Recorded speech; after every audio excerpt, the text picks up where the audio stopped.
ayuda del Señor, meditar en estos versículos que hemos leído acerca, hermanos, de cómo Jesús es el único que puede levantar la condición del ser humano. Jesús es el único que puede levantar la condición del ser humano. Hermanos, en la palabra de Dios encontramos muchos ejemplos cómo el Señor se ha movido a favor del ser humano. En el Antiguo Testamento encontramos, hermanos, ciertos ejemplos como los hubo de un llamado joven José, que tuvo, hermanos, una vida familiar en la cual él no podía encajar dentro de ese núcleo, porque dentro de esa familia había un celo para con José. El papá de José lo tenía como favorito. Había una gracia sobre la persona de este joven llamado José. Hermanos, y parece que dentro de ese núcleo familiar encontramos el relato en el libro de Génesis, el capítulo 37, cómo hermanos llegaron a tener envidia de él. Y esa envidia llevó a José a ser menospreciado por sus hermanos. Dentro de la misma familia, dentro de la familia que nos debemos de amar los unos a los otros, ¿verdad? Como padres a hijos, hijos a sus padres, debemos de tener un amor fraternal, un amor bueno, que no se puede encontrar muchas veces afuera de la familia. Y parece, hermanos, que la vida de José, siendo un joven, Dios lo había favorecido, le había dado, hermanos, ese don de que él soñaba y esos sueños se convertían en realidad. Y Dios le hablaba a través de los sueños. Sin embargo, sus hermanos lo vieron, hermanos, de una manera, como lo vuelvo a repetir, con envidia. Nunca debemos de ver las cosas así, hermanos, en la familia. Si hay un hijo que tiene un talento, es porque Dios le ha dado ese talento. Hay que instruirlo y guiarlo para que ese talento sea usado para la honra y la gloria de Dios. Y tratar de enseñar a nuestros hijos que el ser celosos de los talentos o las habilidades que ciertas personas o familiares tengan es porque Dios ha dado todo ese don. Dice la palabra de Dios que todo don perfecto viene del Padre de las luces. Aleluya. Y es ahí, hermanos, donde encontramos a José, un hombre joven, un muchacho, hermanos, que el Señor le hablaba.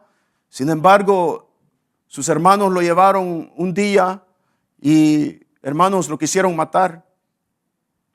El celo de estos hermanos dentro de la familia lo llevaron a estos hermanos a tratar de cometer un pecado. Y dice la palabra de Dios de que no lo mataron, pero sin embargo lo entregaron preso a los ismaelitas. Hubo una caravana que lo llevaron y regresaron a la casa con la túnica con José, lo mancharon con sangre de animal, le dieron las noticias a su padre diciéndole que él había sido muerto, que un animal feroz lo había matado. Es decir, hermanos, de que en la vida de José se encontraba una situación muy adversa para él. De ser parte de una familia en la cual se debe de encontrar el amor, el apoyo, ese amor incondicional que no importa cuán mal estemos en la vida, la familia siempre va a estar ahí. Que los amigos nos pueden dejar y aún muchas veces aquellos que son mejores amigos nos dejan, la familia siempre debe estar con nosotros. Conocemos de casos, hermanos, de que en muchas veces los jóvenes se han ido a lugares muy profundos en su pecado, muy profundos en su vida. Sin embargo, los padres siempre han estado allí, siempre apoyándole, siempre trayendo el consejo adecuado. Pero José no encontró eso dentro de su familia. De tal manera que José quedó hecho un prisionero. De tener, hermanos, el favor de su padre, de tener una familia que aparentemente temía a Dios, él se encuentra ahora como esclavo. Y usted conoce la historia de José. No lo voy a llevar por todo, pero básicamente, hermanos, él es vendido como esclavo y luego es comprado José y llevado a la casa de Potifar. Y es ahí, hermanos, donde encontramos esa lucha que empieza él a transformar su vida. De tal manera, hermanos, que él fue encarcelado injustamente. En los capítulos 39 de Génesis encontramos ello. José fue olvidado y humillado. Pero el Dios de José es el Dios que transforma las condiciones del ser humano. Ese Dios, hermanos, que transforma la humillación y olvido para exaltarlo. Dice la palabra de Dios, hermanos, que Dios lo levantó de la prisión y lo llevó a un palacio, hermanos. En los capítulos 41 en adelante encontramos cómo el Señor lo llevó a ser gobernador de la nación de Egipto. Aleluya. De ser olvidado, de ser humillado, de ser rechazado por su familia, el Señor tenía planes soberanos porque la providencia de Dios estaba con José. De tal manera que él salió de esa cárcel, de esa humillación, de ser olvidado, ahora llega a ser gobernador de Egipto. Gloria a Dios por eso. Porque es Dios, hermanos, el que hace esas cosas, de cambiar las condiciones del ser humano. De tal manera que cuando José afrentó a sus hermanos y a su familia, les dijo en el capítulo 50 de Génesis: vosotros pensasteis hacer mal contra mí, mas Dios lo encaminó a bien. Aleluya. José entendió en su vida, él no estaba frustrado. Él no quería venganza contra su sangre, contra su familia. Él entendía que su vida estaba en las manos de un Dios soberano que tenía control de todo. Eso es lo que miramos en la vida de José. Pero no solamente encontramos esa maravillosa historia que nos enseña cómo Dios sale de la humillación y de ser olvidado a ser exaltado por Dios, a ser gobernador del país de Egipto o de la nación de Egipto. También en el capítulo 1 de 1 Samuel encontramos a Ana. Dice la palabra de Dios que Ana sufría de esterilidad, no tenía la capacidad de tener hijos. Y ella afrontaba, hermanos, eso en su tiempo. Y en su tiempo para ellos, en esta cultura, era como una desgracia el no poder tener hijos. En 1 Samuel capítulo 1 encontramos cómo Ana se encontraba humillada y se encontraba, hermanos, triste en su vida. Y ella lloraba amargamente. Pero dice la palabra de Dios que ella entró y empezó a orar. Aleluya.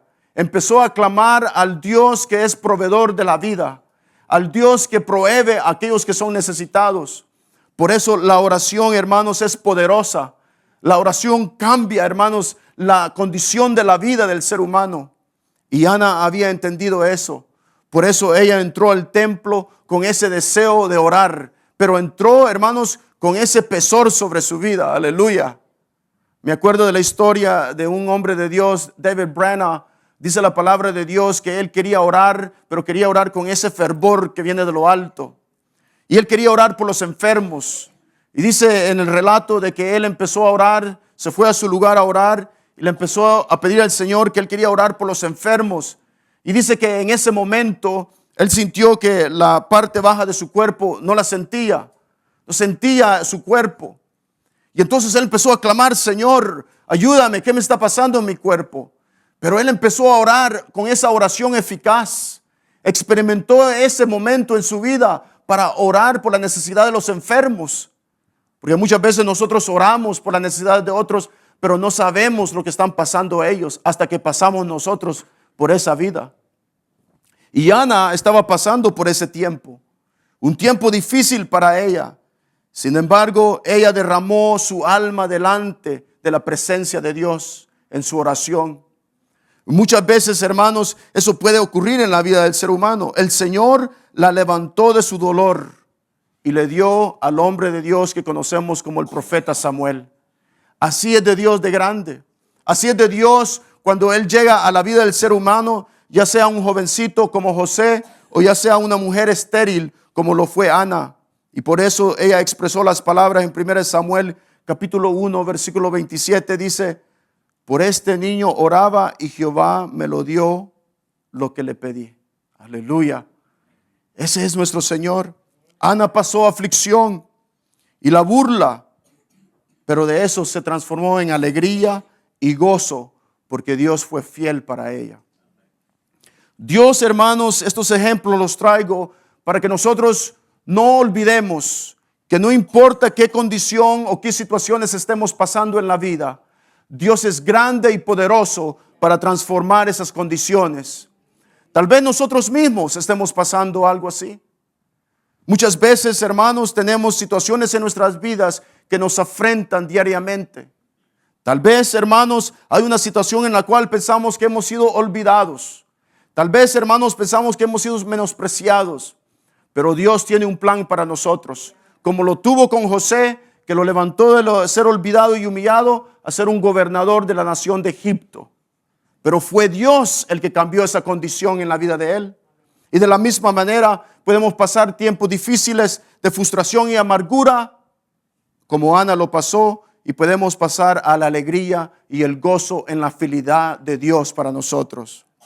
El Evangelio según San Juan, hermanos, que hemos leído el capítulo 5, nos relata cómo Jesús refleja este mismo levantar entre los hombres. Hermanos, dice el versículo número 1, después de estas cosas, había una fiesta de los judíos y subía Jesús a Jerusalén. Anteriormente, hermanos, si usted lee los capítulos anteriores, el Señor, hermanos, ha estado manifestando su poder. En el capítulo número 3 encontramos, hermanos, cómo Dios se mueve a favor de un hombre llamado Nicodemo. Encontramos ese relato, cómo Dios se revela a su vida. Luego encontramos en el capítulo número 4 la historia de la samaritana y cómo el Señor trajo salvación a esa mujer y a los samaritanos de esa región.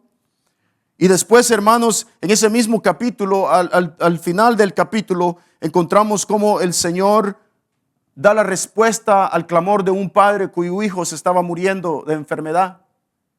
Y eso dice el relato, el capítulo 5, versículo 1. Después de estas cosas, aleluya, nuestro Dios era alguien bien ocupado en la obra del Señor, en la obra del Padre. Él estaba haciendo la obra, pero después de estas cosas, de estas maravillas, de esos milagros que él había hecho, dice la palabra de Dios, y él estaba, hermanos, él iba de Galilea a Jerusalén. Dice, después de estas cosas, había una fiesta de los judíos y subió a Jerusalén. Esta fiesta, hermanos, según los eruditos, no se sabe qué fiesta era. Pero lo importante es, hermanos, que aquí se había reunido una gran multitud. Con la idea, hermanos, y con el sentir de llegar a tener un tipo de adoración a Dios. Y dice el versículo 2, y hay en Jerusalén, cerca de la puerta de las ovejas, un estanque llamado en hebreo Betesda, el cual tiene 5 pórticos. Esta palabra Betesda quiere decir gracia, templo y gracia, lugar de gracia. Y es ahí, hermanos, donde el Señor va a derramar su gracia a la necesidad de un hombre. A pesar, hermanos, que hay una gran multitud, como lo dice el versículo 3, en estos yacía una multitud de enfermos, ciegos, cojos, paralíticos, que esperaban el movimiento del agua, porque un ángel descendía de tiempo en tiempo para agitar el agua. Allí, hermanos, encontramos esta condición de este hombre. En medio de esto, encontramos cómo hay un lugar de gracia para la condición del ser humano. Mucha gente, hermanos, puede buscar lugares religiosos, puede buscar, hermanos, lugares donde tal vez ellos van a encontrar un tipo de resolución a sus problemas. Pero por lo más que el ser humano busque, como en este tiempo había una fiesta y había un lugar que se llamaba Betesda, y en este lugar había una gran multitud que buscaba la sanidad, la solución a sus problemas, la solución a sus enfermedades. Allí, hermanos, en medio de eso, dice el versículo 5, había allí un hombre que hacía 38 años que estaba enfermo. Las condiciones, hermanos, como lo vuelvo a repetir, en esta vida pueden ser difíciles y pueden durar más del tiempo que nosotros pensemos. Pueden durar, muchos años pasaron para José, muchos años también pasaban para Ana. Y pueden haber situaciones en nuestra vida que nos encontremos así, hermanos. Hay una impotencia en el ser humano. Por eso dice, y había ahí un hombre que hacía 38 años que estaba enfermo. Es un tiempo largo, un tiempo muy largo para alguien estar sufriendo de una enfermedad. Hay veces nosotros podemos pensar en amigos o familiares que tal vez estén en esclavitud de pecados y tienen años y años y no miramos solución, no miramos alguna respuesta. Quiero decirles, hermanos, que no importa los años que estén pasando, esas personas que estén en una condición de pecado, una condición de aflicción o tristeza. Nuestro Dios es grande para quebrantar esas cadenas de pecado y es grande para solucionar los problemas de ellos. Así que usted no piense, ya tiene 20, 25 años y no cambia. No, debemos de confiar en el Dios que puede hacer las cosas. De la noche a la mañana Él puede cambiar la situación. Como lo hizo con José, como lo hizo con Ana y como lo hizo con nosotros. Muchos de nosotros estuvimos años fuera de las cosas de Dios y buscábamos en otras fuentes la solución a nuestros problemas, a nuestras adicciones, a nuestros pecados, a nuestras frustraciones. Pero Dios en su misericordia, en el tiempo que Él sabía, llegó a nuestras vidas. En el tiempo que Él tenía destinado para nosotros, nos habló y nos abrió esas cadenas que estaban atándonos. Así que no importa la cantidad de años. Este hombre había sufrido de esta enfermedad hace 38 años que estaba enfermo. ¿Se imagina? 38 años y él iba a esa fuente, a ese estanque, donde habían otros también, pero él no podía llegar. Y nos dice la razón. Dice que cuando él quería llegar, alguien llegaba antes que él. Había hermanos allí en ese lugar. Estas personas que estaban enfermas, como dice la palabra de Dios, era una multitud de cojos, ciegos, paralíticos, que esperaban el movimiento de esas aguas. Este hombre no podía llegar. Y así pasa muchas veces en la vida del ser humano. Quedamos solos, como dice el versículo, no tengo quien me meta al estanque. Y eso puede pasar en la vida de aquellos que han quedado, hermanos, desahuciados en esa condición sin Cristo. Así es el hombre. No tiene, no hay otras. Está solo y puede estar rodeado por familiares, pero la condición interna, la condición espiritual de esa persona es una de soledad. Como cantábamos, sin Dios no podrás caminar. No vamos a poder dar ningún paso adelante si Dios no va con nosotros. Moisés mismo lo dijo, que no iba a dar ni un paso si Dios no iba con él. Y eso, hermanos, es la condición del hombre cuando no tiene a Cristo en su corazón. Y puede dar aquel paso, y puede dar aquel paso, pero los problemas siempre están. Siempre va a haber una afrenta, siempre va a haber una aflicción en su vida. Y puede ir al doctor aquel y el psicólogo allá y puede mejorarse en su vida académica. Pero si no tenemos a Cristo, no hay una felicidad, un gozo real en la vida. Los placeres de este mundo no nos van a dar la satisfacción que tiene nuestra alma. Porque somos criaturas de Dios. Y hay un sentir en nosotros que nosotros somos de Él. Y el ser humano busca en otras fuentes y se esfuerza en su capacidad. Pero como él dice, no tengo quien me meta en el estanque. Efesios dice que el ser humano en sus pecados está muerto. Que no importa lo que nosotros podamos hacer por ellos, si Dios no toca la vida, no pueden ser salvos. No hay solución. Están muertos. Un cuerpo muerto no puede hacer nada por sí mismo. Y nosotros, por lo más que amemos a esa persona, por lo más que queramos a la juventud, por lo más que queramos a los ancianos, por lo más que queramos a nuestros padres, si Dios no toca esa vida, si Dios no interviene a favor de ellos, se quedarán muertos. Por eso es lindo que Cristo llega a la vida, no importando la condición del ser humano. Porque Él vino a los enfermos, de los cuales nosotros fuimos enfermos, pero ahora por su gracia somos pueblo de Él, nación santa, pueblo adquirido por Dios. Y eso es lo que Dios ha hecho en nuestras vidas. Pero hay una necesidad, hermanos, también.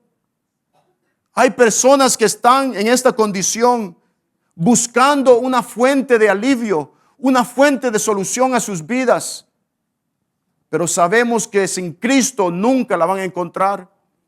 Por eso es necesario que lleguemos a ellos. En este momento, Jesús estaba cumpliendo el ministerio, la misión que el Padre lo había enviado a hacer la obra del Padre, dijo él. Desde los 12 años, él dijo que no sabéis que debo de hacer la obra de mi Padre.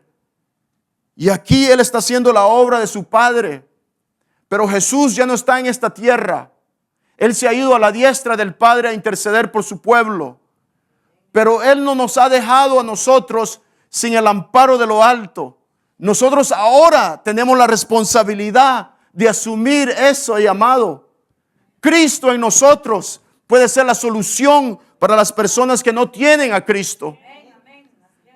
Nuestras palabras no vienen de nosotros, sino vienen de este libro sagrado para dar vida eterna a los que no tienen esperanza. Y eso es lo que tenemos que hacer. No importa nuestra edad, seamos niños, jóvenes o ancianos, debemos de proclamar las buenas nuevas de Jesucristo a un mundo que no tiene a Cristo.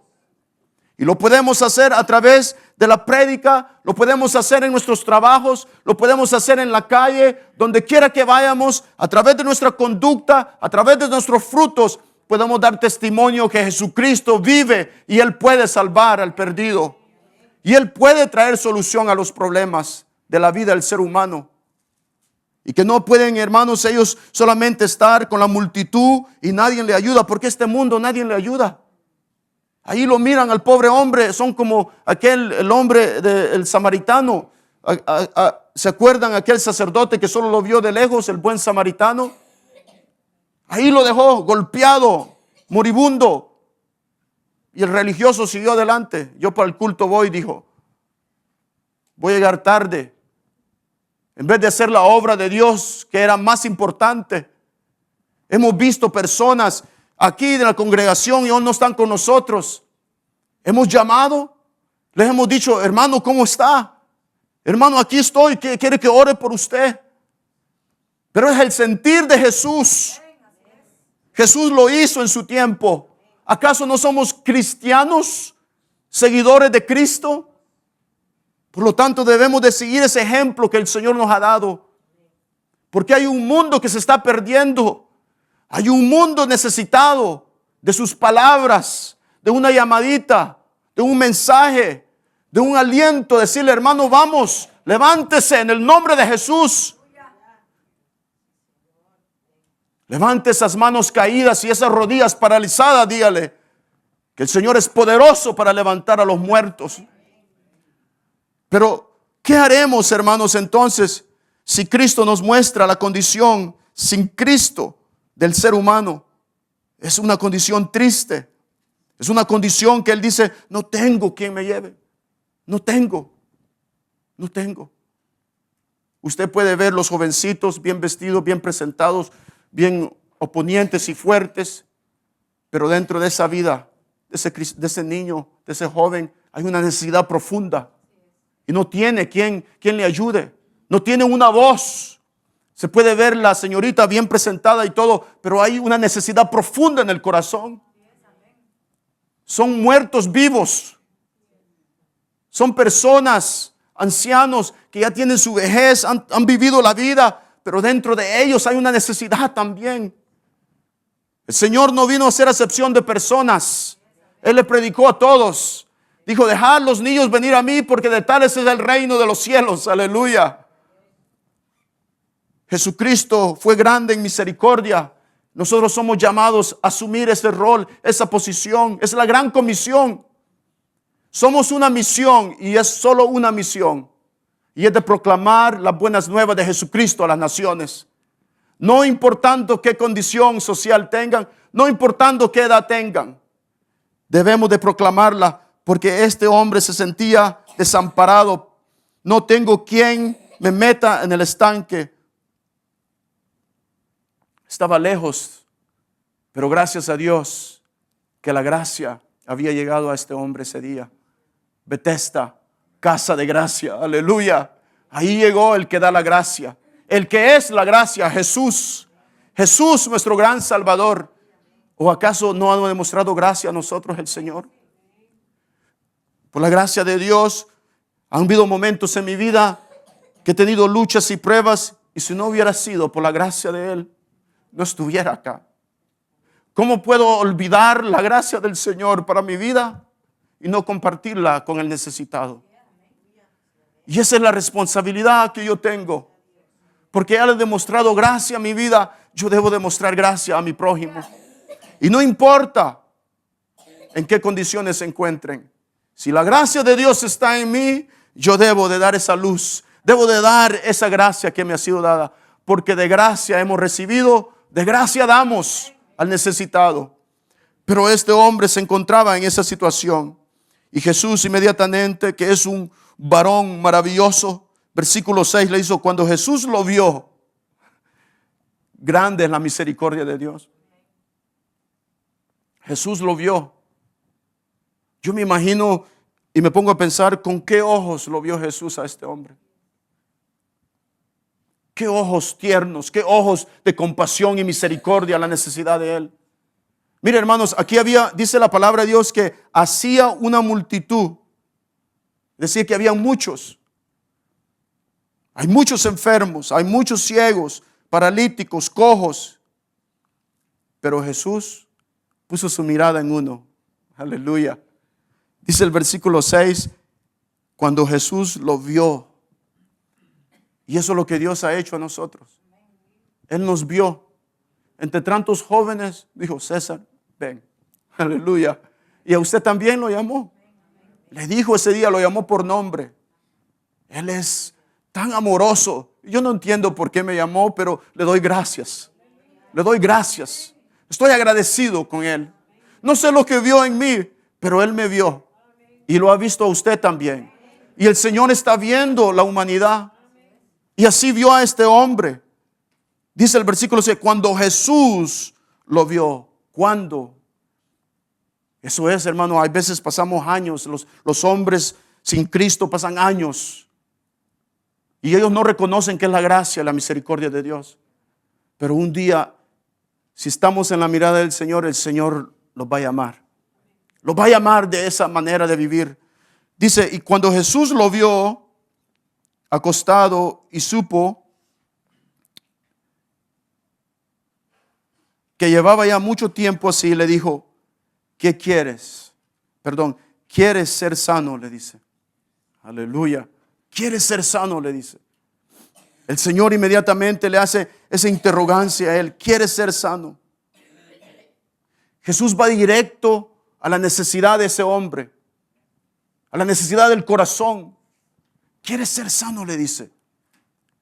Qué precioso es el amor de Dios, que Él nos ve y luego Él se acerca y le dice, ¿quieres ser sano? No le preguntó cuánto tiempo tiene de esperar acá. ¿Qué hiciste para estar enfermo? No él anduvo ahí haciendo esas preguntas. El Señor le dice, Jesús lo vio y le dice, ¿quieres ser sano? Es interesante que el Señor, Él lo vio, que estaba acostado, estaba enfermo, incapacitado. Y le pregunta, ¿quieres ser sano? Es porque muchas veces el Señor hace esa pregunta al ser humano. Él llama. Él nos llama para que el ser humano tenga conciencia de la condición que está. Que tenga una conciencia profunda que hay una necesidad en su vida. Porque se requiere, hermanos, una voluntad y una respuesta al llamado de Dios. Él llama. Él lo hace todo el tiempo. Él está llamando. Por eso le pregunta, ¿quieres ser sano? Es como que se le acerque a una persona que usted sabe que necesita a Cristo y le dice, ¿quieres aceptar a Cristo?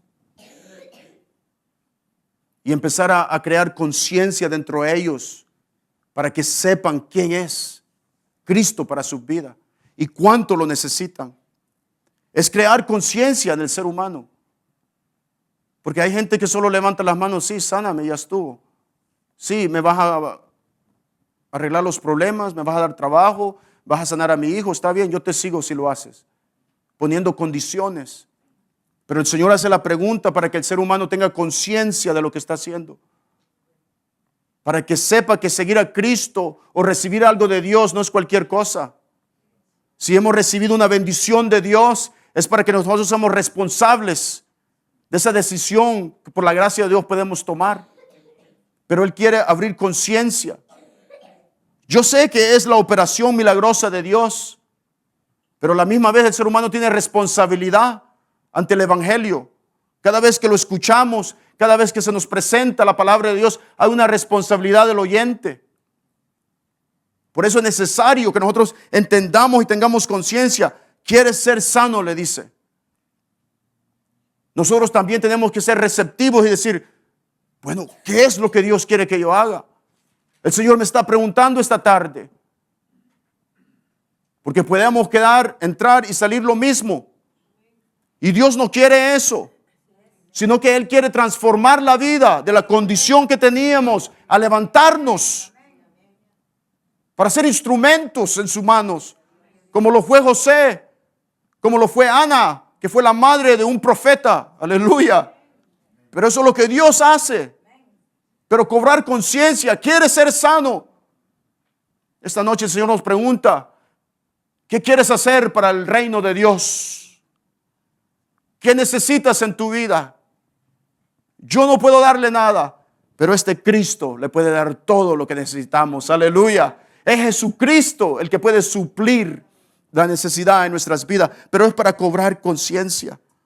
El versículo 8 dice, Jesús le dijo, levántate, toma tu lecho y anda. Aleluya. Ese es el poder de Dios. Es el poder de su palabra. No es nuestras palabras, es el poder de Dios. En una ocasión los discípulos habían pescado toda una noche. En la mañana se acerca el Señor. Dice, ¿no habéis podido pescar? No. Y el Señor le dice, vaga mar adentro, le dice, y echa la red. Y el discípulo le dijo, pero hemos pasado toda la noche pescando y nada hemos recogido. ¿Pero qué le dijo el discípulo? Mas en tu palabra, Señor. Aleluya. Mas en tu palabra, Señor. Podemos tener situaciones adversas, hermanos, y estar a cero, a la nada. Pero si el Señor lo ha dicho en su palabra, digamos lo mismo, confiando en la palabra de Dios. Mas en tu palabra, mi esposo va a ser restaurado. Mas en tu palabra, mi familia va a salir adelante. Mas en tu palabra, mi hijo regresará un día. Mas en tu palabra, Señor. Pero es la palabra de Dios. Levántate, le dijo, toma tu lecho y anda. Y el que es creador de los cielos y la tierra se le obedece. Aleluya. Es la palabra de Él, una palabra soberana. No es la palabra del hombre. No es la palabra de un hombre que esté ahí declarando cosas. No, es la palabra de Dios. Es el poder de Dios detrás de esas palabras. Y cuando Él dijo esas palabras, dice el versículo, levántate, toma tu lecho y anda. Levántate, le dice. Esa acción, esa palabra de verbo, levántate. Deja la condición que tienes, déjala. Levántate, le dice. Acciona. Aleluya. Y eso es lo que Dios quiere en nuestras vidas. Que accionemos. Que ya dejemos de vivir la vida religiosa. Que empecemos a accionar por la gracia de Dios. A que sean pasos pequeñitos, pero démoslos por tu palabra, Señor. Más en tu palabra voy a dar este paso. Debemos de hacerlo.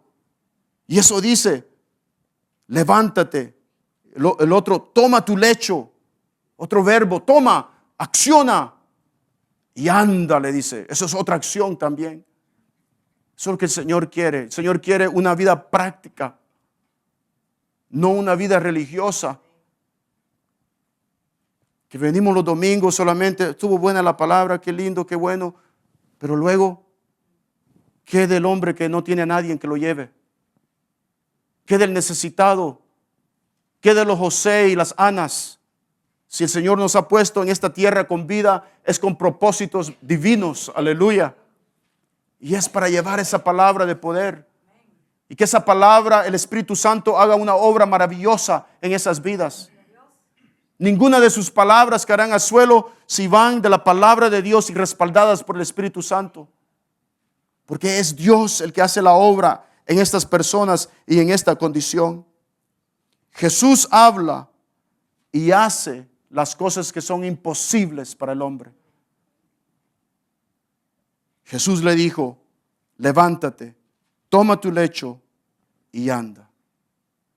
Y a los 6 meses se levantó. No. Versículo 9. Al instante aquel hombre fue sanado y tomó su lecho y anduvo, y era el día de reposo aquel día. Aleluya. Gloria a Dios. Gloria al Señor, que es el Señor que hizo ese milagro en la vida de este hombre. Así como lo hizo con José, así como lo hizo con Ana, y lo ha hecho con muchos. Dios es grande para hacer ese milagro en la vida del ser humano. Y voy a terminar con esto, amados hermanos. El versículo 10 dice, entonces los judíos dijeron a aquel que había sido sanado, es día de reposo, no te es lícito llevar tu lecho. Siempre se van a oponer. La religión no ha hecho nada. Si hay religión verdadera, dice la palabra de Dios que debe ser piadosa. Una religión que está fundada en las cosas de Dios. Pero aquí se oponen. Pero podemos ver que a través de eso hay un testimonio que Él dio. Entonces los judíos dijeron a aquel que había sido sanado. Obviamente habían escuchado de la sanidad. Se hizo público. Había un testimonio de este hombre. Que de la condición baja que él tenía, Jesús lo había levantado. Y eso es lo que Dios ha hecho para nosotros. Dios nos ha levantado. Yo no sé de dónde el Señor nos ha sacado, pero una cosa es cierta. Estábamos muertos en nuestros delitos y pecados, pero ahora Él nos ha abierto las puertas para que entremos en vida eterna y tengamos vida y vida en abundancia. Hermanos, ese Jesús, ese es nuestro Señor, el que ha venido a levantar la vida del ser humano. No hay otra manera. Podemos, hermanos, tener tiempo en ocasiones religiosas, ir a lugares, buscar ayuda en todo lugar. Pero este libro sagrado nos enseña que Jesús es el único que puede levantar la condición del ser humano. Él es el único. ¿Podemos esperar en Él como José lo hizo? Gloria a Dios. ¿Podemos confiar como Ana lo hizo? Gloria a Dios. Si eso hacemos, Jesús ha de levantar la necesidad que tengamos. Vamos a cerrar nuestros ojos, darle gracias a Dios. Padre que estás en los cielos,